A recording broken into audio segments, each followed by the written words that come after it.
Welcome to the Trailbreaker Podcast. I'm Aaron Feinberg. In this podcast, I explore what it takes to be a trailbreaker. Through intimate conversations with people carving new paths across the landscapes of business, art, and sport, we dig in on how to excel across seemingly disparate endeavors. What drives people who manage to succeed multidimensionally? Is it how they think? Is it meticulous planning and follow-through? Or is it some measure of delusional optimism? My guest today is Katie Parson, Regional Vice President of Sales at Renaissance Learning, lover of dance, yoga, and most things outdoors, and mother to two young girls, affectionately dubbed the Blonde Mafia. We talked about how her sales career started at age 14 in her father's coffee shop, why it's so important to take steps to stand out, and why the people along your path matter so much. Good morning, Katie, and thank you so much for joining me on the show today. Good morning, Aaron. It is great to be here. I'm thrilled. I am so excited to talk to you today because so much of the focus of Trailbreaker Podcast is all about folks who do break into a new part of their life. And in this world where people change their jobs every few years and sometimes even every few months, you've made a recent transition after almost 20 years in a previous career. And so I want to start off with you sharing a little bit about what your current role is. Sure. My current role is a regional vice president at a company called Renaissance Learning. We serve the K through 12 market with educational technology or ed tech tools around assessment and practice and instruction analytics tools for teachers and administrators. And what's your official title over there? I am a regional vice president for Northern California, the Pacific Northwest, and Hawaii and Alaska. And I'm assuming there's a team underneath you? There is. We've got a team of 10, and with me, it's 11. We gave ourselves the nickname Ocean's 11. Nice. And have you always been in sales? You know what, Aaron? I have not always been in sales. So talking about breaking trail and figuring out new things, if I rewind about 20 years ago to one of my first roles, it was at a small software company. I don't think we even called it fintech back then, but that's what it was. And it really gave me the opportunity to see all functions of a business. There were about 60 people in this company, and I saw everything from product development, the software engineers, to the people QAing that software, to the team that marketed that software, to the team that sold the software, and then some of the middle and back office functions around accounting and financial planning. We had IT there, product management. So it really gave me insight into the different functions of a business and how those at a company of 60, there are a couple of people in each of those teams. And if you scale that up to a company of 20,000 where I ended up, there are a lot of people in those teams, but it really gave me a nice viewpoint of different functions and kind of what a back office, a middle office, and a front office looks like. And really, it can transcend industries, but many types of businesses. And with that insight, how does that help you to be more successful within the company? And then I'm assuming also it translates to those who you're selling to. So what is that insight? What did it allow you to sort of do or be successful with? Yeah, I think two things. One, to understand that ecosystem, you can understand where you fit in. And so you see you're dependent on a lot of other groups and a lot of other teams and functions to make sure that what you're doing in your role is successful. And I think also, for me personally, I could figure out by process of elimination what I wanted to do, right? I don't think you come out of the gates, out of university, out of a master's degree, out of even a 10-year career, knowing exactly what you want, but you do know what you don't want. And so I realized, things that weren't for me and what was really exciting me and turning me on about different parts of my job. And that's really how I ended up in sales, that I was getting from the back office to the mid office to the front office to closer to the customer, and realize that that's what really ignited me is being around customers and being around the people who are engaging those customers and bringing value to them. And so while you were at the same company for almost 20 years, it seems like your role had changed over that time. Your exposure to different things, of course, changes. And then you wind up paying attention to and cherry picking things that light you up or that energize you and try to bring those into the next iteration of your role. Is that correct? Yeah, that is a really great way to state it, Aaron. I like the synthesis. I would add onto that, you're also picking people. You're picking leaders who inspire you. You are choosing leadership opportunities and groups not necessarily outside of your role, but ancillary to your role, joining ERGs or BRGs, the employee resource groups, business resource groups, to make sure that you have leadership opportunities and connections with people across the company that are not directly, if you're in marketing, it's not just the marketing folks that you're around, but it is people with similar interests and different drives and the ability to just really expand. I think network can be a dirty word, but it really isn't. It's connections and people who can help you in your career. That's a great point, and I think that a lot of what comes up in coaching with my clients is this concept of managing up, or you're driving your own career growth and development. And it seems like what you're talking about a little bit is that, being conscious of the leaders above you or next to you that you can build relationships with in a good way to, again, not for any sleazy or scummy Mm-mm. reasoning, or and not to sort of usurp your leader's role. It's really about what you can learn from them, what you can align with them in a good way. Is that correct? Yeah, I think so. I think about the leaders who inspired me and it helped me become the leader I am today. I look at them and think, like, what are the two or three things that come to mind when I think of this leader? And then I think, what are the two or three things that I want to come to people's minds when they think about me?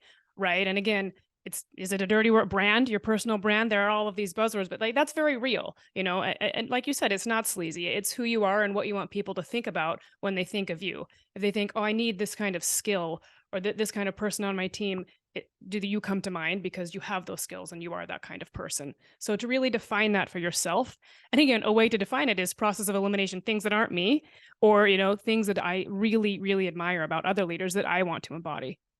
And let's hear those. Well, what do you think inspires you from the leaders that you have worked with or that you're currently getting to work with? And then we'll talk about what you're trying to embody and spread out to your team.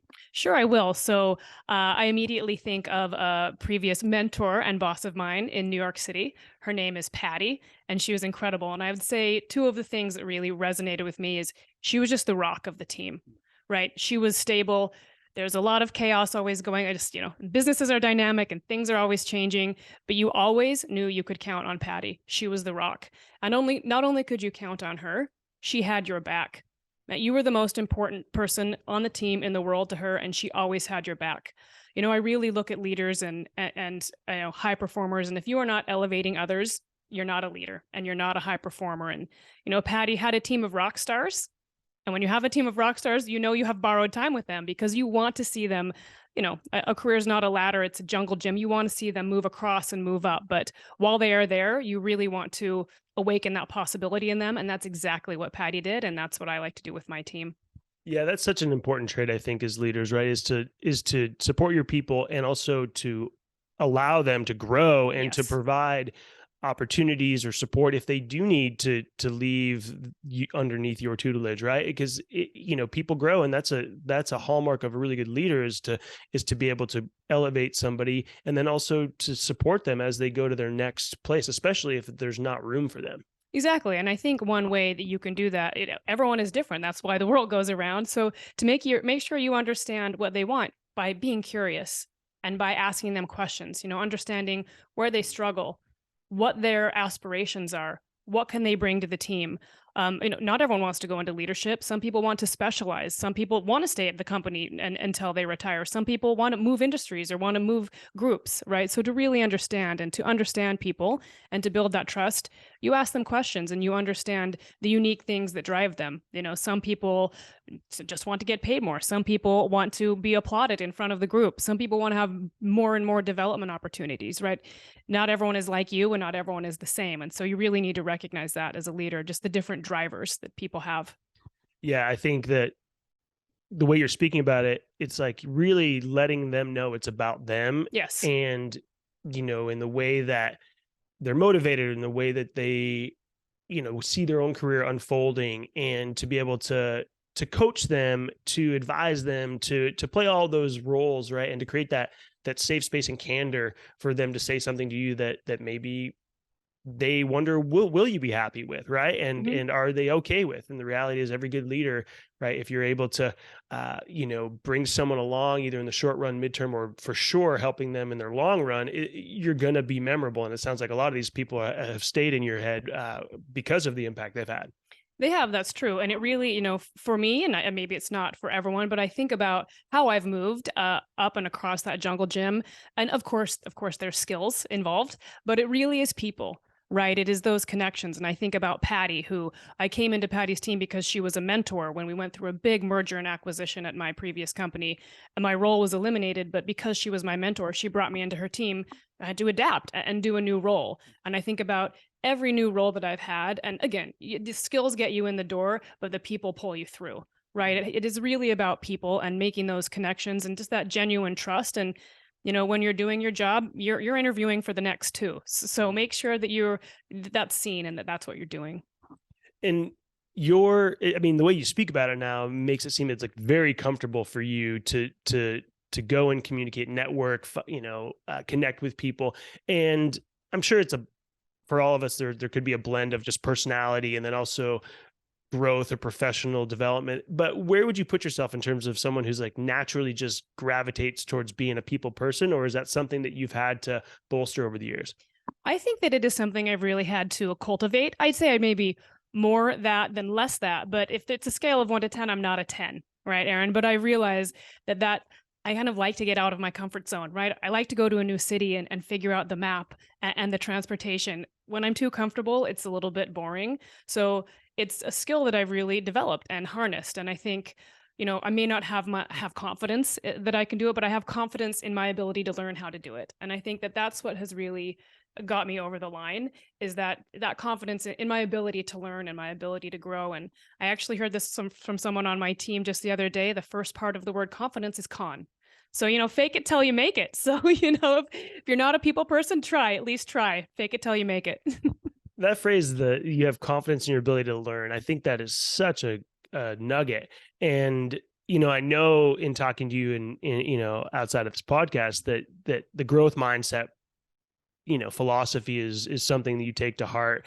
And it seems like that speaks to that concept, right? Is you don't have to, and I like, fake it till you make it is a phrase that we all use. Yeah. And I feel like what you just said, like the confidence to learn is even better, right? It's just jump in there. And in terms of what you're doing now to sort of push your envelope, right? You've gotten to a pretty senior position, and there's always more to learn. But where do you see your current growth edge? Like, what are you trying to bring into your leadership style or impact for the company? Yeah, that's a really great question, Aaron. I'm really focused on culture right now. I think that culture is really the path to strategy execution. And so over the last year, we had to do a lot of kind of repair and cleanup. It just came in at a time of great chaos, if you will. And we've smoothed out that ride. But now I'm really looking at, holistically, how can I make sure that my team is ready to execute, is ready to perform at a very, very high level? And you have to have that balance and you have to have that culture, and there are many ways to define culture. And a good one that I heard is that culture is something, it's what happens here that doesn't happen other places. And it's something that has to adapt. So that's really something that I'm working on, not rolling out, but like making happen. Now that I've been at the company, it's been almost a year. I'm almost on my year anniversary, and it's been a great year. But really fine tuning, what we stand for, what behaviors we really want to reinforce, and where we're going as a team and as a company, and aligning with the strategic vision of the company. So great. And obviously it's been almost a year. And so I'm curious, and I don't know that you'll be able to speak to what folks have passed on to you, but on your team, if there's anybody who has passed on feedback to you of how it's felt to have you take over and to impart some of these things. Cause I think as leaders, we have our grand visions and our intentions are good and we have a focus, and whether or not it's actually serving our people. I wonder if anyone's passed anything back to you about that. Yeah, they have, and I don't like patting my own back and talking about myself, but I will answer your question. I did have to do some informational interviews to get some input for this podcast because, again, don't really want to talk about myself. But people have said, like, I do listen, right? I'm a professional listener, and I mean it. I'm not distracted when I'm listening to people. I'm fully focused. I'm fully engaged. I really take their best interest at heart, and I really take work-life balance at heart because you cannot perform. People are not just machines that work. Period. They have a life, and you need to make sure to take into account their context and meet people where they are. And people have said that I do that, right? And that I only say what I mean. And I truly do care about them as people. I mean, I think back 20 years ago to my very first job. I stay in touch with the people who, they're very, very different from me, and our lives have taken very different paths. But just, I really do care about people and what they're doing and where they're going and what's happening in their lives. And it comes across, I guess. I think it does. Yeah, I mean, anyone who knows you, I think that comes off of you, and then the fact that it's not just lip service, right? Right. It's a genuine, authentic presence. And I think that's great. And I would imagine it's something that probably has helped you to be successful across sales over a lot of your career, whether it's ed tech or fintech or wherever you've been selling, because I do think that customers resonate with that. They resonate with someone who's genuinely trying to build a relationship with them. And you may stay in touch with a customer later on, but for no other reason than just to stay connected. And that's people, they remember that. Yeah, I really do care when I want, I find out their children's names and when their birthdays are, the people on my team, and I remember and I care and I mean it. And I think that, it goes across, who you're working with, who you're working for, your customers, but really that curiosity, that genuine curiosity, with customers, we're not going to jump right into business because I care about their context, right? How are they doing today?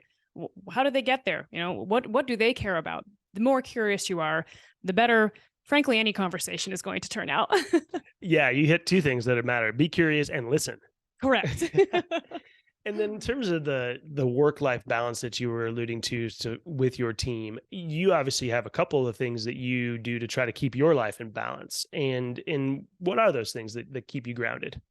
Sure. One thing that I really love to do is yoga. And so I make sure to have that just be an important part of my life. That is how I find that balance. I feel like yoga does for your brain what a massage does for your body. It just puts you in a really good state and, really a place where you can focus and chill out. And that's really important for me. And I mean, to tie it back to work, something that I am rolling out with my team that I did with my previous company is bringing yoga and exercise into the workday. So we're going to do West Coast Workout Wednesdays, where I bring in, virtual but instructor-led live yoga or a HIIT workout that we can do once a month as a team virtually. Just, it's 1 hour of your day, 1 hour of your month. And if it matters to you, you can make that happen. But I really make sure to balance out what I'm doing professionally with what I'm doing to, get in a good place mentally and physically, because you've got to have that mental and physical health if you're going to have work health.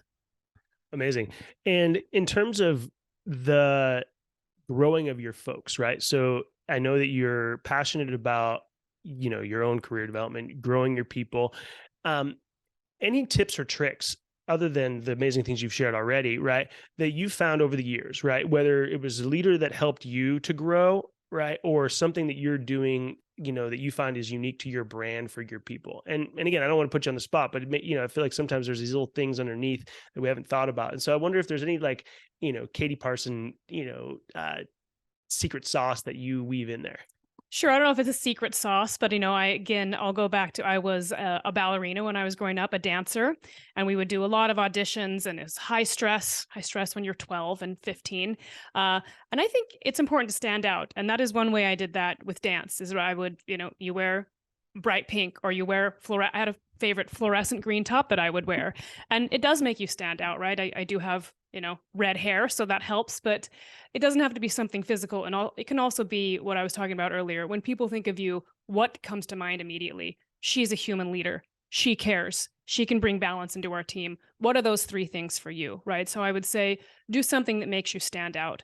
It doesn't have to be something physical, and make sure that you know what you stand for and what people think of when they think of you. And I think in terms of, as people are coming up the leadership ladder, one thing they can do, again, what I mentioned earlier, is really to elevate others. You're not a high performer and you're not a leader if you're not elevating others.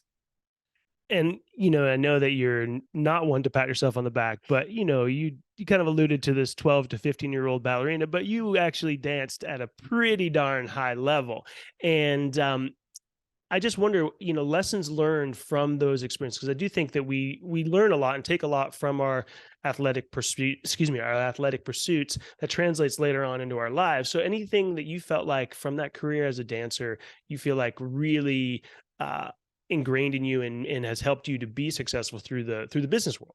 Yeah, that is a really great question. I mean, I think one thing that was enlightening to me, and maybe everyone falls into this, where you think the world is like you think the people are like you, and that, the world is like you.